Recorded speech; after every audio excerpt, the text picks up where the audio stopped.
love affaire.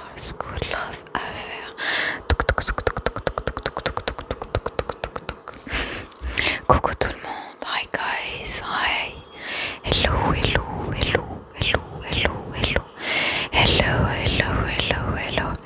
Hi guys, coucou tout le monde, coucou tout le monde. J'espère que vous allez bien,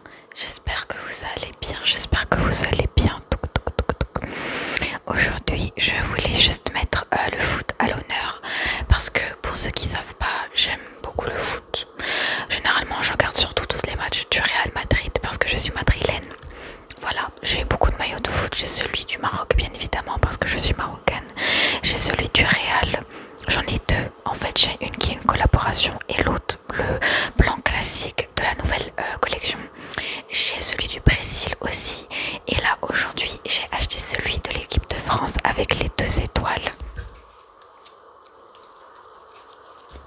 Avec les 2 étoiles.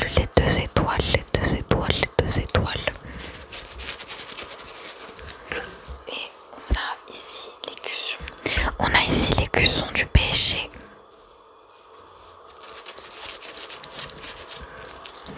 Et c'est le maillot back to back. Il y a à l'arrière back to back écrit dessus. Bon, je peux pas vous montrer là, mais voilà. Et je l'avais acheté du coup pour la Coupe du Monde parce que je ne l'avais pas encore, tout simplement. Je m'étais dit que c'était une bonne occasion pour ça. Et du coup, comme maintenant la Coupe du Monde est finie et qu'on connaît les grands vainqueurs, je voulais quand même mettre à l'honneur la France. À la base, j'allais faire une vidéo par rapport au Maroc, mais je me suis dit que comme la France était allée beaucoup plus loin, ça aurait été beaucoup plus intéressant. Mais pour le coup, c'est assez évident que j'ai soutenu le Maroc là où je pouvais, et par la suite, c'était la France. Du coup, je m'étais dit que première idée, ce serait de prononcer le nom de tous les joueurs de l'équipe de France qui ont joué pour nous cette année. Je me dis que ça pouvait être sympa. Ensuite, j'allais juste faire le récapitulatif de tous les matchs auxquels ils ont joué. On en a 8 au total avec les poules, bien évidemment. Et bon, je voulais juste vous parler un peu de mon ressenti, de comment ça s'est passé pour la Coupe du Monde ici à Paris. Voilà, je sais pas trop ce que ça va donner comme vidéo, mais je me dis que ça peut être intéressant. Alors, j'ai noté par écrit tous les joueurs de football parce que du coup j'ai noté tous les joueurs de l'équipe de France. Comme ça, j'étais sûre de n'en oublier aucun avec leur positionnement tout simplement. Et du coup, j'ai noté par écrit tous les noms des joueurs de l'équipe de France qui ont joué pour nous cette année avec leur positionnement pour être sûr de n'oublier aucun. Donc voilà, donc juste asseyez-vous et mettez-vous confortablement dans votre lit ou là où vous êtes assis tout simplement. Ou alors vous pouvez juste mettre cette vidéo dans le fond pendant que vous faites autre chose en même temps. Ok, alors on commence par les gardiens parce qu'on ne les mentionne pas assez, je trouve. On a évidemment Mike Maignan. D'ailleurs, il y a des chances que je prononce assez mal le nom de certains joueurs, je m'en excuse par avance. Voilà. Alors pour les gardiens, on va avoir Mike Maignan, Brice Samba et Robin Risser. Donc on a Mike Maignan, Brice Samba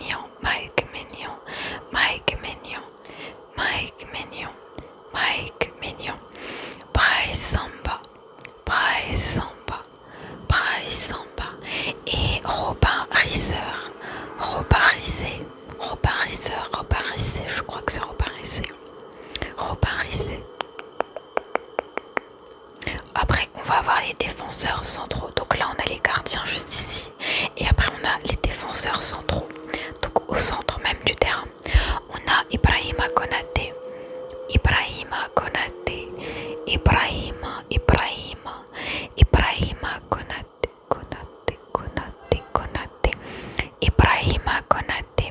On va avoir Dayot Upamecano.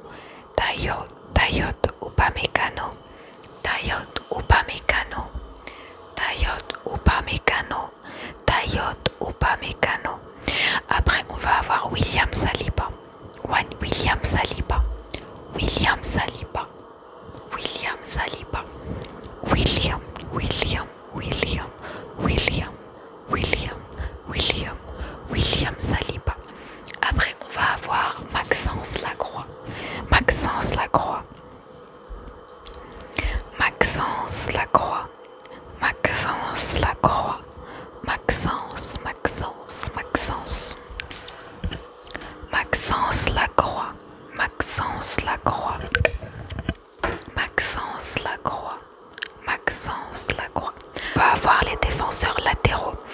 Donc on a les centraux et ensuite on a les latéraux des deux côtés du terrain, des deux côtés du terrain, des deux côtés du terrain.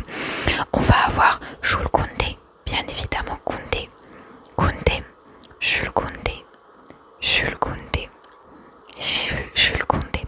Après on va voir Malo Gusto, Malo M-A-L-O, Gusto, G-U-S-T-O, Gusto, Gusto. Ok, donc Malo Gusto, Malo Gusto, Malo Gusto, Malo Gusto, Malo Gusto. Après on a Théo Hernandez, Hernandez très connu, Théo Hernandez, Théo Hernandez, Théo Hernandez, Théo Hernandez, Théo Hernandez, Théo Hernandez, Théo Hernandez. Après on a Lucas Hernandez, évidemment, donc on a Théo et on a Lucas Hernandez, Hernandez, Hernandez, Hernandez, Hernandez. Après on a Lucas Digne, Lucas Digne, Lucas Digne, L-U-C-A-S, Lucas Digne, Lucas Digne, Lucas Digne, Lucas Digne, Lucas Digne, Lucas Digne, Lucas Digne, Lucas Digne, Lucas Digne, Lucas Digne, Lucas Digne, Lucas Digne. Après on a les milieux défensifs, donc on a les gardiens. Ensuite on a les défenses centrales et latérales. Et après on a les milieux défensifs récupérateurs. Je sais pas si du coup normalement vous savez ce que c'est, je crois que j'ai pas besoin de vous expliquer. Bref, donc on va avoir milieu. Donc les milieux défensifs, on va avoir récupérateur, on va avoir Aurélien Tchouaméni, Aurélien Tchouaméni, Aurélien Tchouaméni, Aurélien Tchouaméni, Aurélien Tchouaméni, Aurélien, Aurélien, Aurélien, Aurélien Tchouaméni, Aurélien Tchouaméni, Aurélien Tchouaméni. Après on a N'Golo Kanté, évidemment N'Golo, N'Golo Kanté, N'Golo Kanté, N'Golo, N'Golo, N'Golo, N'Golo, N'Golo, N'Golo Kanté, N'Golo Kanté, N'Golo Kanté. Après on a Manu Koné, Manu Koné, Manu Koné. Et honnêtement j'ai trouvé ça absolument révoltant, ça m'a énormément énervé et outré que en Coupe du Monde, littéralement, l'un des sujets qui revient le plus par rapport au racisme. Ça m'a semblé complètement lunaire. Ça décrédibilisait l'équipe de France parce que considérant qu'il n'y avait que des étrangers ou des non-blancs, tout simplement. Enfin, vraiment, pour le coup, je n'ai pas compris ce qui s'était passé, honnêtement. Et je sais que notre équipe souffre déjà suffisamment de racisme comme ça, même au sein du PSG, mais quand même.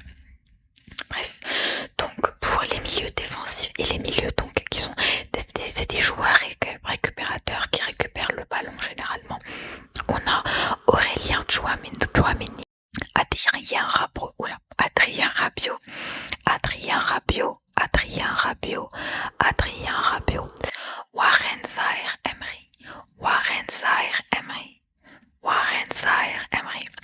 Et après on a Ryan Cherki. Évidemment, en arabe on dit Ryan Cherki, Ryan Cherki, Ryan Cherki, Ryan Cherki. Ensuite on a Manes Akliouche, Manes Akliouche, Manes Akliouche, Manes Akliouche, Kliouche, Kliouche, Akliouche, Akliouche. Et enfin, on a évidemment les attaquants, un peu les main caractères de l'équipe de France à chaque fois. D'abord, on va avoir les ailiers et les offensifs. Très important. On va avoir Ousmane Dembélé. Évidemment, Ousmane Dembélé. Ousmane Dembélé. Dembélé. Dembélé. Ousmane Dembélé. Ousmane Dembélé.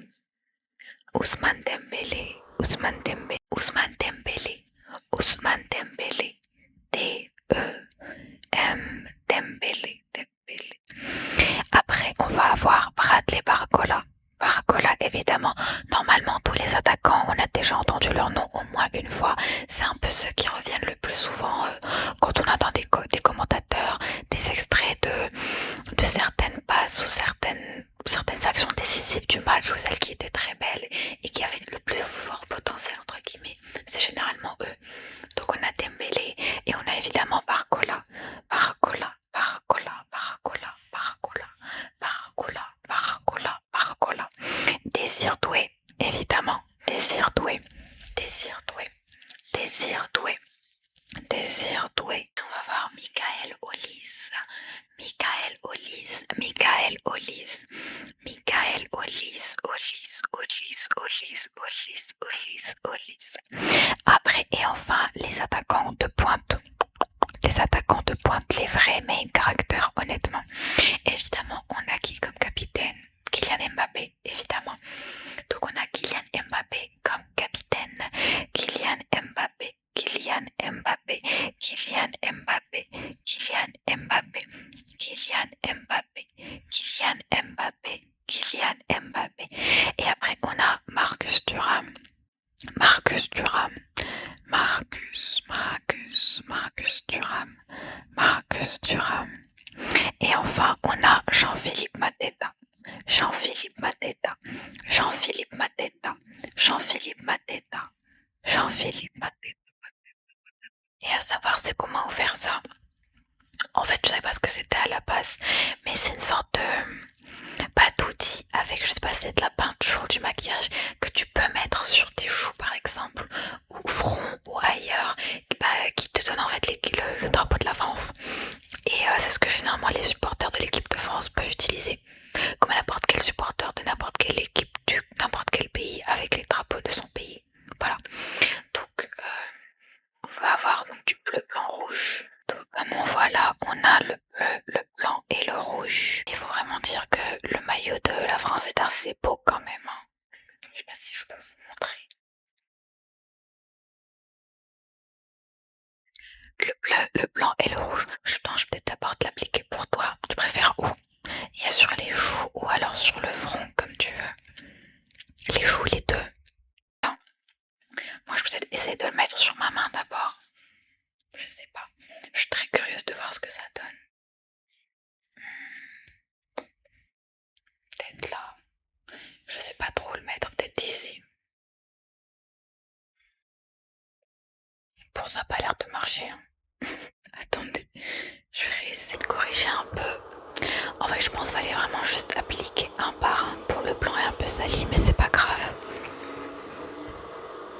Ça rend pas si mal en vrai. Hein. Je pense que genre si on le met ici ou là, ça rend encore mieux. Peut-être pas le faire non plus. Mais ça rend super bien, je trouve. Ouais. Donc, ça c'était pour les différents membres de l'équipe de France.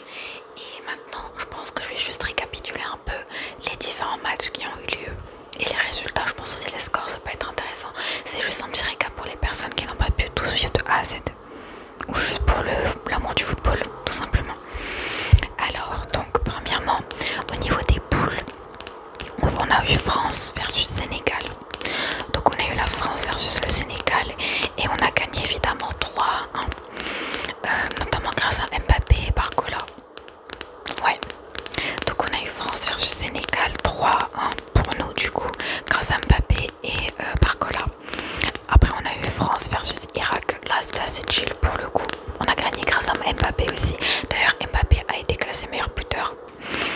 Après, on a eu Norvège versus France. Au niveau de la France, du coup, on a marqué 4-1. Donc 4-1. Apparemment, il y a eu Ousmane Dembélé qui était pas mal à ce moment-là. J'avais pris quelques notes en fait au moment où je regardais. Mais j'ai oublié entre temps. Donc on a eu Norvège versus France. Et cette fois-ci, on a eu 4-1 pour nous, bien évidemment. Donc ça, c'était pour les poules. Pour les poules, donc on a eu France versus Sénégal, puis ensuite l'Irak, et puis ensuite la Norvège. Après, on a eu les phases du coup à élimination directe, les classiques que tout le monde connaît. En 16e de finale, on a eu la France contre la Suède.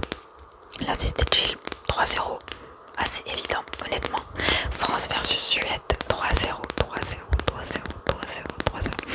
Ensuite, on a eu le Paraguay versus la France. Là aussi, c'était très tendu par contre. C'était assez compliqué. Je me rappelle que vraiment tout était tendu jusqu'à la dernière minute.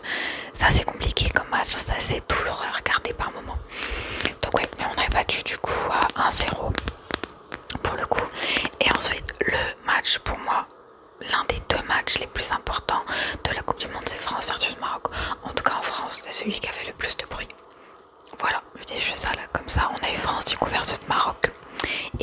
d'espoir, honnêtement. J'avoue qu'à ce moment-là, j'ai plus soutenu le Maroc que la France, bien sûr, parce que je suis marocaine avant tout. Et on a perdu. Enfin, le Maroc a perdu, mais du coup, la France a gagné. Ça, c'était slay quand même. Hein. Donc, la France a gagné 2-0 pour le coup. C'est Mbappé évidemment et Dembélé, encore une fois, qui ont permis de changer la donne. Mbappé et Dembélé. Donc, France versus Maroc 2-0, grâce à Mbappé et Dembélé notamment. Après ça, on a eu face à l'Espagne. C'était la demi-finale. Donc là, on était au quart de finale et la demi-finale France-Espagne. Là aussi, par contre, c'était... On avait beaucoup, honnêtement, c'est là où on avait le plus d'espoir. On s'était dit que c'est bon, on a dépassé les quarts de finale, la demi-finale, elle est pour nous et on va passer à la finale. Pour le coup, non, du coup. Et là, on a perdu. On a perdu face à l'Espagne. Mais heureusement que l'Espagne a gagné parce que l'Argentine, honnêtement, c'est un pays raciste. Et vraiment un pays qui n'a rien pour lui, j'ai envie de dire. Donc, très très contente que l'Espagne ait gagné pour le coup. Et ensuite, on a eu aussi d'ailleurs un match France-Angleterre. Et c'était qui? C'était un 4-6. Là aussi, c'était assez fascinant. 6-4 quand même. Hein.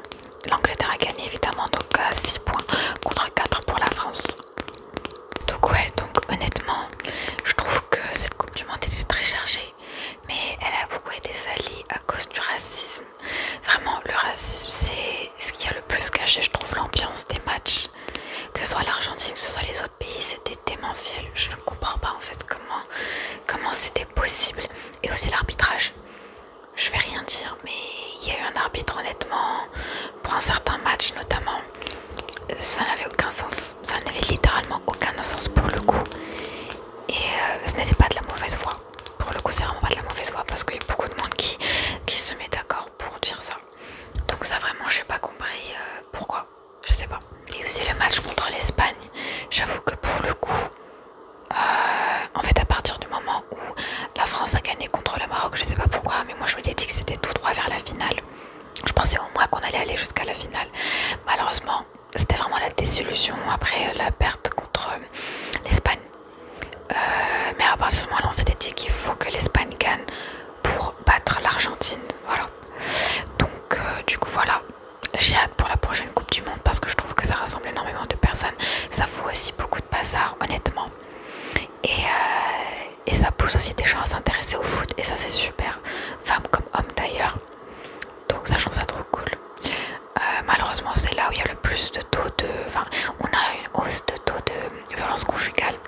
Et ça, on est vraiment censé faire attention à ça et pour nous protéger les uns les autres. Mais voilà. Donc c'était une Coupe du Monde qui était assez marquante